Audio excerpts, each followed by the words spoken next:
नमस्कार, मैं तरुण वर्मा और मैं एक क्लिनिकल साइकोलॉजिस्ट हूँ। इस वीडियो में आपको एक ऐसा टेक्निक, एक ऐसा मेथड बताऊंगा जिससे कि आप अपने मूड, अपने इमोशंस को डेली, रोज़ अपने मूड को मॉनिटर कर सकते हैं और असेस कर सकते हैं।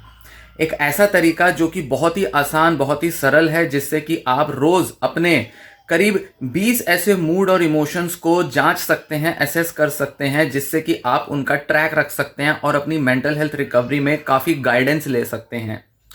साइकोलॉजिस्ट और मेंटल हेल्थ प्रोफेशनल्स जब पेशेंट्स की मेंटल हेल्थ की थेरेपी करते हैं, साइकोथेरेपी जिसे कहते हैं, काउंसलिंग करते हैं, तो ऐसे में डिप्रेशन या कोई भी मेंटल हेल्थ प्रॉब्लम से रिकवर करने में ऐसा बहुत ज़रूरी देखा जाता है, ऐसा बहुत ज़रूरी कहा जाता है, होता है कि अपने मूड, अपने इमोशंस को एसेस किया जाए, उनकी एक मॉनिटरिंग की जाए, उनकी एक जांच की जाए। इस तरह के कोई ऐसे फिजिकल टेस्ट नहीं होते, मतलब कोई ऐसी डिवाइस नहीं होती जो दिमाग पे लगा के आपके मूड इमोशंस की जांच कर सके। तो ऐसे में जो टूल्स यूज किए जाते हैं, जो मेथड यूज किए जाते हैं, वो सेल्फ रिपोर्ट मेथड्स होते हैं। मतलब कि खुद ही अपने मूड और इमोशंस को हम कैसे रेट कर सकते हैं, उनकी रेटिंग दे सकते हैं, इसके बेसिस पे मूड्स को, इमोशंस को एसेस किया जाता है। तो ऐसा अक्सर जरूरी माना जाता है कि अपनी मेंटल हेल्थ रिकवरी में अपने इमोशंस और अपने मूड्स के बारे में जांच पड़ताल करना, उनके बारे में अवेयरनेस रखना, यह बहुत जरूरी होता है। रेगुलर अपने मूड के लेवल्स और अपने मूड के असेसमेंट से हम पता कर सकते हैं कि हमारी रिकवरी कैसी हो रही है। आमतौर पर जब हम मेंटल हेल्थ प्रॉब्लम से रिकवर कर रहे होते हैं तो हमारा जो देखने का, समझने का तरीका होता है वो बड़ा डायकोटोमस होता है। मतलब हम केवल दो ही पोल्स में, दो ही तरीके से देखते हैं, या तो हम रिकवर कर चुके हैं या हम बिल्कुल रिकवर नहीं करे।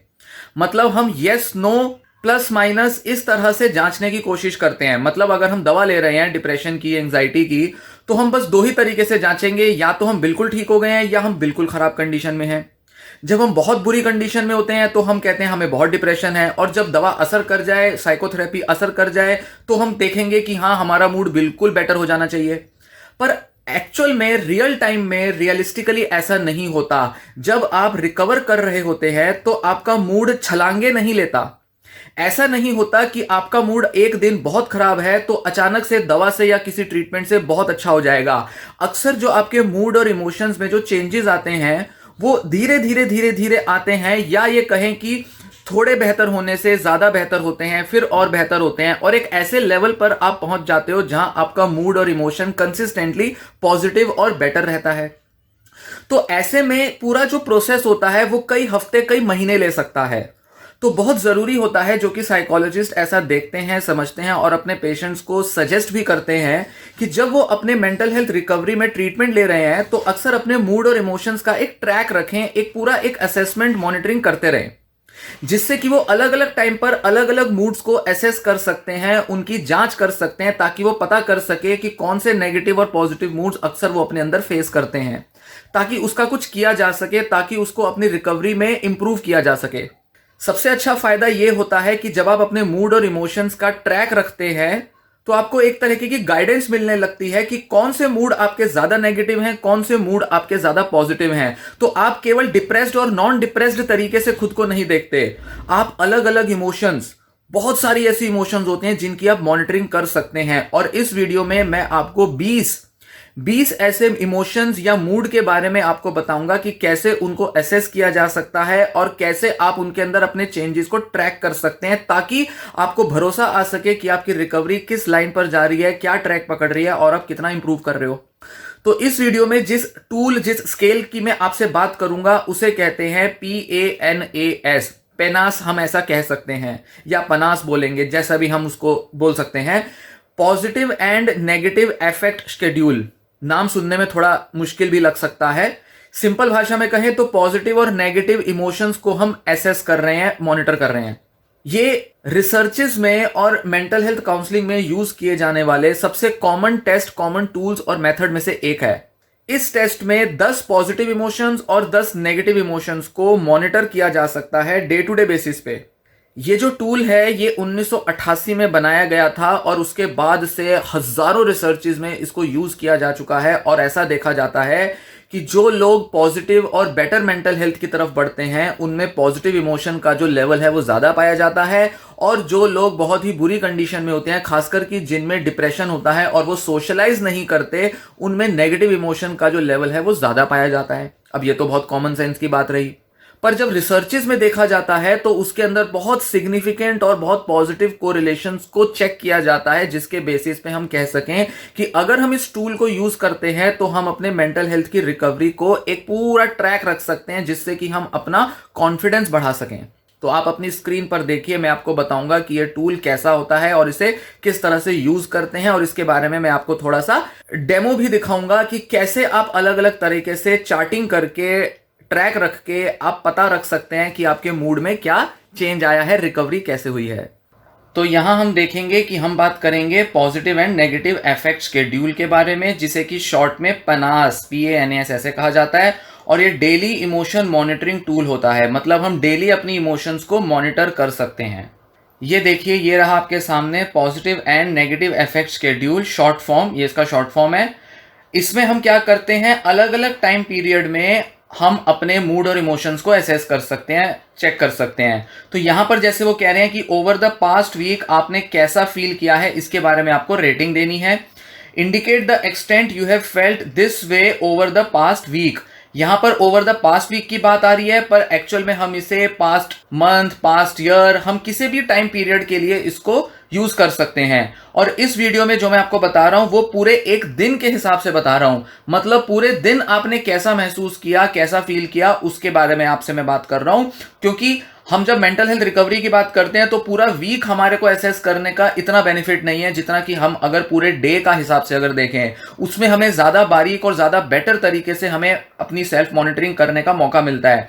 तो क्योंकि ये टेस्ट अलग अलग तरह से यूज किया जा सकता है, इसलिए हम पास्ट वीक की जगह पास्ट अगर डे भी रख देंगे तो भी काफी रहेगा, तो भी सही रहेगा। हालांकि हम इसको एक एक हफ्ते के बाद भी कंडक्ट कर सकते हैं, एक एक महीने बाद भी कंडक्ट कर सकते हैं। तो इसके अंदर हम देखेंगे कि कुल मिला के 20 इमोशंस हैं। जैसे देखेंगे यहां 20 इमोशंस हैं, और ये सब पॉजिटिव और नेगेटिव इमोशंस जो हैं ये आपस में मिक्स्ड हैं इसमें। और इसको किस तरह से रेटिंग करनी है कि पिछले दिन में आपने जो भी ये इमोशंस हैं, ये जो फील की हैं, इनके ऊपर टिक लगाना है या इनको सेलेक्ट करना है। अगर बहुत थोड़ा अगर आपने फील किया है तो आप 1 पे टिक करेंगे, अगर आपने थोड़ा महसूस किया है तो आप 2 पे टिक करेंगे, अगर आप कुछ कुछ हद तक ऐसा महसूस करते रहे हैं, मॉडरेटली अगर आपका रिस्पॉन्स है तो आप 3 पे टिक करेंगे, काफी हद तक आपने महसूस किया है, कई कई घंटों तक महसूस किया है तो आप 4 का टिक करेंगे, 4 को सेलेक्ट करेंगे, और अगर करीब करीब पूरा दिन आपने, जब तक आप जागे रहे तब तक आपने ऐसा ही महसूस किया तो आप यहाँ पे 5 टिक कर देंगे। तो इस तरह से बहुत थोड़ा, थोड़ा सा, मॉडरेटली है, काफी सारा कर लिया, बहुत सारा किया, या करीब करीब पूरा दिन अगर आपने ऐसा फील किया, अगर ये इमोशंस आपकी पूरी पूरी दिन या थोड़ा टाइम जैसे भी बनी रही, उस हिसाब से आपको यहां पर सिलेक्ट कर देनी है ऑप्शन। तो आइए यहां पर देखें कि पहली कौन सी है इमोशन, इंटरेस्टेड, मतलब दिलचस्पी महसूस की आपने। मतलब इसका क्या हुआ कि पूरे दिन में आपने कितना इंटरेस्टेड फील किया अपने अलग अलग एक्टिविटीज, अपने डे टू डे जो भी रोजमर्रा के काम होते हैं, लोगों से मिलना जुलना, हर तरह की चीज में, चाहे आपकी हॉबीज हो, चाहे आपकी एक्टिविटीज हो, चाहे आप कुछ भी कर रहे हो, कितना आपने इंटरेस्टेड फील किया। फिर आता है ये नेगेटिव इमोशन हो गया, डिस्ट्रेस्ड कितना फील किया, मतलब कितने आप पीड़ा में, कितने आप स्ट्रेस्ड अप फील किए, कितने एक्साइटेड फील किए, कितना जोश, कितना एक्साइटमेंट था आपको, कितने अपसेट फील किए, उदास महसूस किया, बुरा मान गए, बुरा फील करने लगे, कितना स्ट्रांग फील किया, ताकत महसूस हुई, गिल्टी मतलब अफसोस का भाव महसूस किया, स्केयर्ड मतलब बहुत डरे हुए महसूस करते रहे, हॉस्टाइल मतलब गुस्से में, नफरत से भरे रहे। फिर एंथुजियास्टिक, जोश में, जोशीला, मतलब बस कुछ करना है, कुछ बहुत कुछ करने में एकदम जोश सा महसूस हुआ।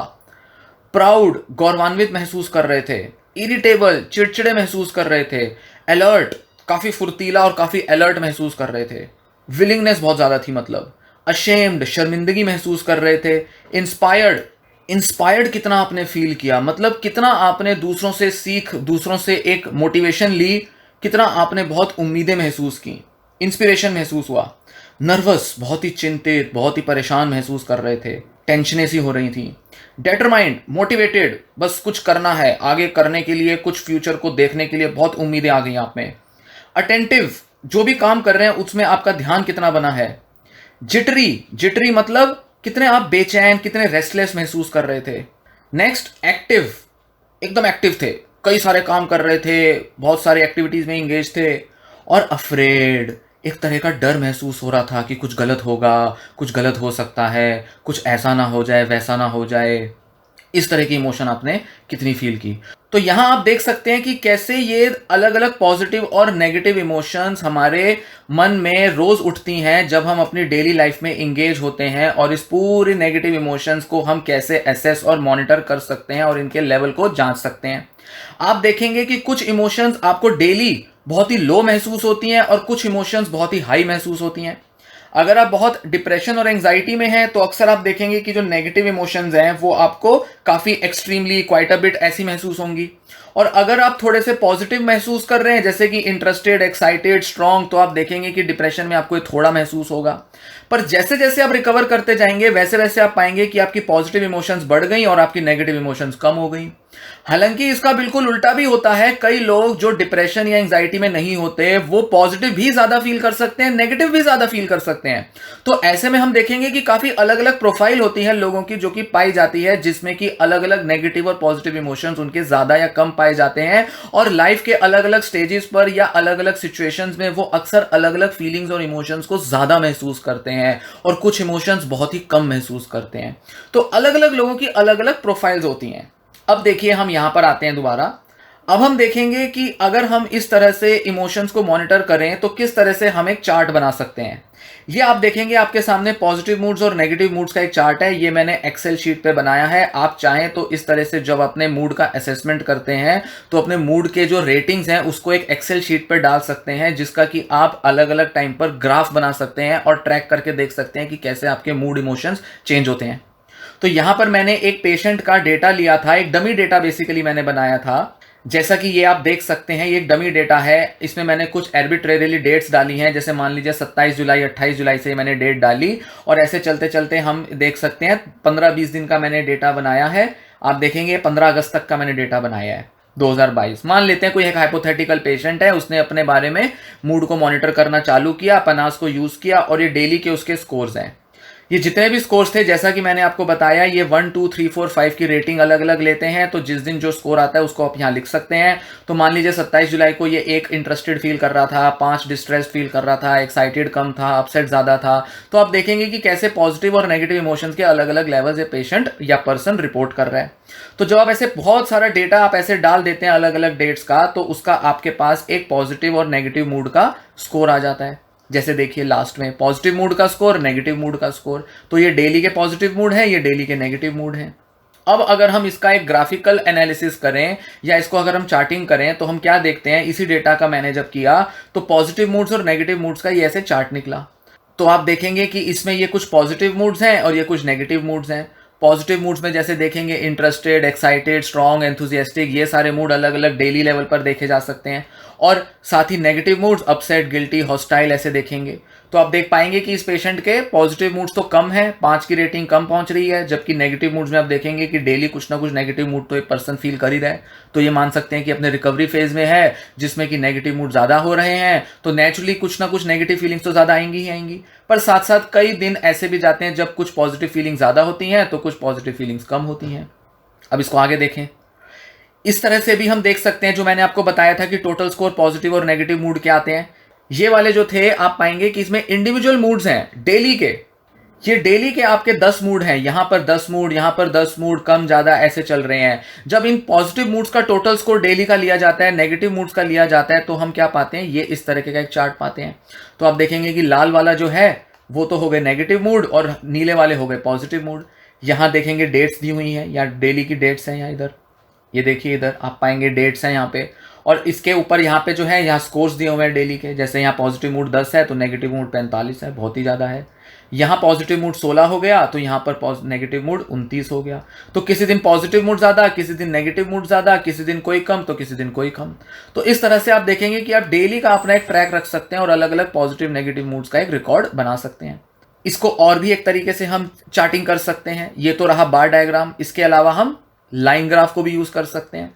तो लाल वाला जो है वो नेगेटिव मूड है, नीले वाला पॉजिटिव मूड है, डेली का एक स्कोर यहां पर जाता है। आप पाएंगे कि नेगेटिव मूड इस पेशेंट के धीरे धीरे कम हो रहे हैं और पॉजिटिव मूड जैसे तैसे बना हुआ है। तो ये भी एक तरीका है इसको चार्टिंग करने का। तो आप देखेंगे कि इस तरह से हम अपने मूड्स का पूरा ब्यौरा रख सकते हैं। आपको मैं आने वाली कुछ वीडियोस में बताऊंगा कि कैसे अलग अलग जो डिप्रेशन के या जो एंजाइटी के पेशेंट रहे हैं वो किस तरह से अपने मूड्स में रिकवर करते हैं और कैसे उनके मूड धीरे धीरे नेगेटिव से पॉजिटिव की तरफ कन्वर्ट हो जाते हैं। ये मैं आपको आने वाले कुछ दिनों में इस तरह की वीडियोस दिखाऊंगा और बताऊंगा कि कैसे इस तरीके की चार्टिंग से हम इंसाइट ले सकते हैं कि हम किस तरह से रिकवर करते हैं। अलग अलग तरह के केसेस के बारे में मैं आपको बताऊंगा, जैसे कि unipolar depression, bipolar depression, recurrent depressive disorder. इन सब लोगों की प्रोफाइल क्या होती है मूड की, इमोशंस की, और कैसे इनके अलग अलग चार्ट्स हम देखते हैं। मैं आपको पेशेंट्स कैसे रिकवर करते हैं इसके बारे में दिखाऊंगा, डेमोन्स्ट्रेशन दूंगा, और साथ ही आपको बताऊंगा कि मेंटल हेल्थ का जो रिकवरी का पूरा प्रोसेस होता है वो बहुत सिंपल नहीं होता, वो काफ़ी कॉम्प्लिकेटेड होता है, और धीरे धीरे धीरे धीरे हम पॉजिटिव मूड्स की तरफ बढ़ सकते हैं। आप पाएंगे कि मेंटल हेल्थ रिकवरी का प्रोसेस किस तरह से हम सभी लोगों में अलग अलग होता है और कैसे हम लोग अपना एक इंडिविजुअल मेंटल हेल्थ रिकवरी की जर्नी में अलग तरीके का रिकवरी प्रोसेस देखते हैं। तो इसलिए किसी पेशेंट के लिए 3 महीने का रिकवरी प्रोसेस होगा, किसी पेशेंट के लिए 2 महीने का होगा, तो किसी के लिए 6 से 8 महीने का भी रिकवरी प्रोसेस हो सकता है। तो हर पेशेंट अलग अलग लेवल पर अलग अलग तरह से अपनी रिकवरी देखता है।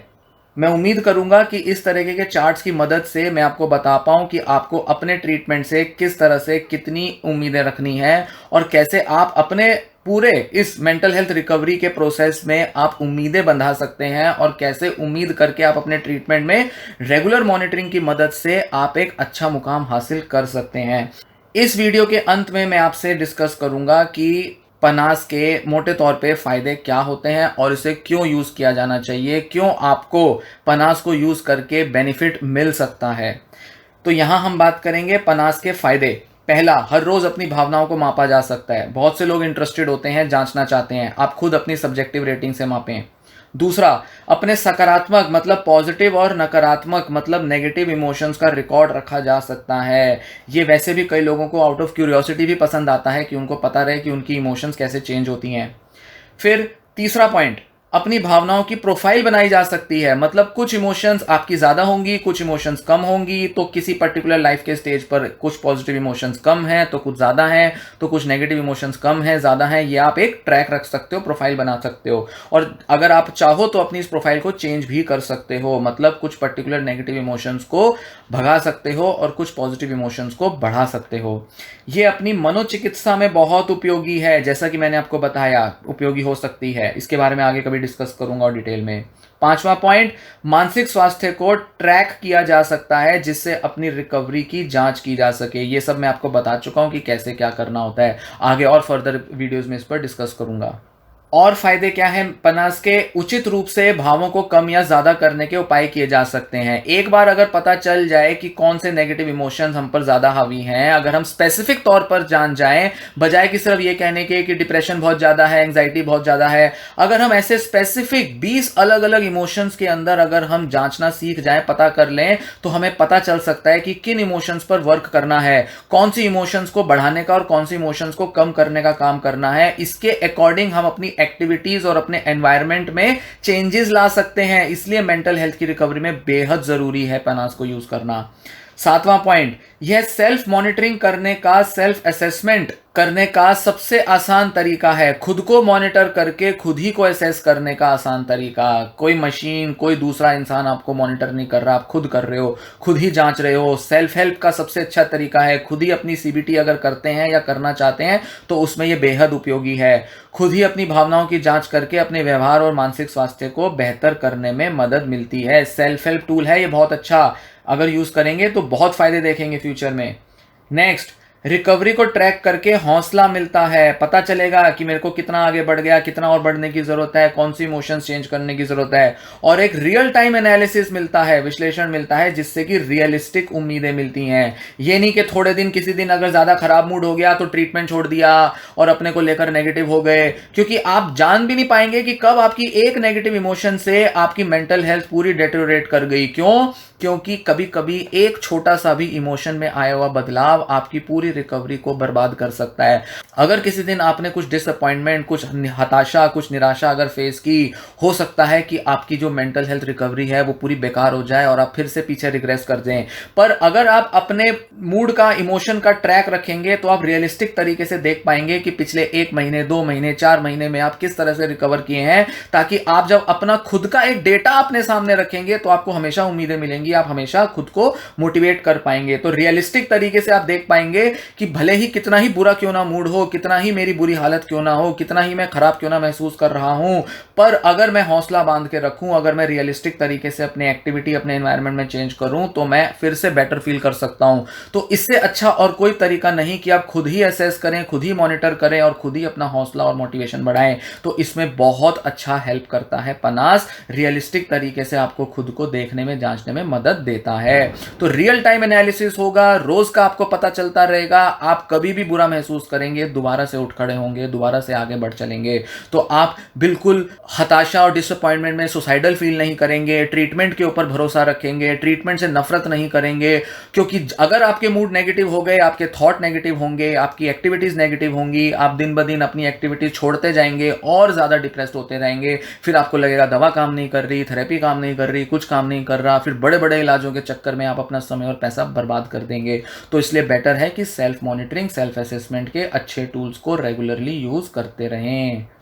तो इस वीडियो में दी गई जानकारी आपको पसंद आई हो तो वीडियो को लाइक करें। इसी तरीके के और बड़े सारे डेटा बेस्ड एनालिसिस में आपको फ्यूचर में दिखाऊंगा। और मेरे कुछ ऐसे पेशेंट्स हैं जिन्होंने बहुत रेगुलरली ये क्वेश्चनियर या ये कहें कि स्केल जो है ये फिल किया है और उन्होंने मुझे ये रियल टाइम डेटा अपना प्रोवाइड किया है।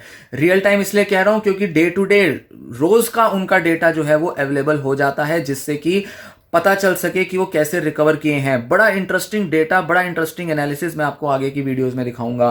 आपको बताऊंगा कि अलग अलग टाइप के डिप्रेशन के पेशेंट किस तरह से रिकवर करते हैं। मेरे पास बाइपोलर डिसऑर्डर के, स्किज़ोफ्रेनिया के, एंजाइटी डिसऑर्डर के, खासकर के डिप्रेशन के पेशेंट्स का अच्छा डेटा है। हालांकि ज़्यादातर लोग इस तरह का डेटा रेगुलरली फिल नहीं करते। जो मैंने आपको डेमो दिखाया उसमें तो मैंने डेली का एक बता दिया, पर अक्सर क्या होता है महीने में 20-25 दिन तक ही पेशेंट डेटा देता है। पर ज़्यादातर देखा जाता है कि 6-8 दिन से ज़्यादा लोग इस डेटा को नहीं फिल करते, वो इस तरह से मॉनिटरिंग नहीं करते। पर कुछ मेरे ऐसे पेशेंट्स रहे हैं जिन्होंने 2-2, 4-4, 6-6 महीने तक अपना ये जो पूरा रिकॉर्ड है, पूरा मूड मॉनिटरिंग जो है ये की है। जब तक वो मेरे साथ ट्रीटमेंट में रहे तब तक उन्होंने पूरा अपना जो मॉनिटरिंग है, पूरा जो अपना असेसमेंट है वो करते रहे। कुछ कुछ दिन मिस हो गए, महीने में 25, 26, 28 दिन का तो डेटा मेरे पास है। तो ऐसे करके 6-6, 8-8 महीने तक का डेटा जो मेरे पास है, मैं आपको दिखाऊंगा कि कैसे अलग अलग तरह के पेशेंट्स रिकवर करते हैं और कैसे उनका ग्राफ चढ़ता कमता रहता है, बढ़ता और उतरता रहता है। पर फिर भी रोज के उतार चढ़ावों के बावजूद वो लोग रिकवर कर जाते हैं। तो ऐसा ही कुछ डेटा ओरिएंटेड अप्रोच लेकर, ऐसे ही कुछ रियल टाइम एनालिसिस देखकर, इसी तरीके का कुछ एविडेंस देखकर आपको अपने रिकवरी में मोटिवेशन मिले, इसी उम्मीद से वीडियो बना रहा हूं। बहुत इंटरेस्टिंग और बहुत ही इंसाइटफुल रहने वाली हैं वीडियोस, देखिएगा जरूर। और जो भी आपको हेल्प मिले, आप खुद को भी हेल्प करना और दूसरे अगर कोई हैं ऐसे लोग, उनको आप अगर शेयर कर सकते हो वीडियोस, उनको भी हेल्प करना। ऐसे और पनास के अलावा कुछ और टूल्स भी मैं आपको बताऊंगा जिससे आप सेल्फ मॉनिटरिंग कर सकते हैं। तो ये वीडियो पसंद आई हो, लाइक करें, वीडियो को शेयर भी कर दें। ये वीडियो यहीं समाप्त होती है। धन्यवाद।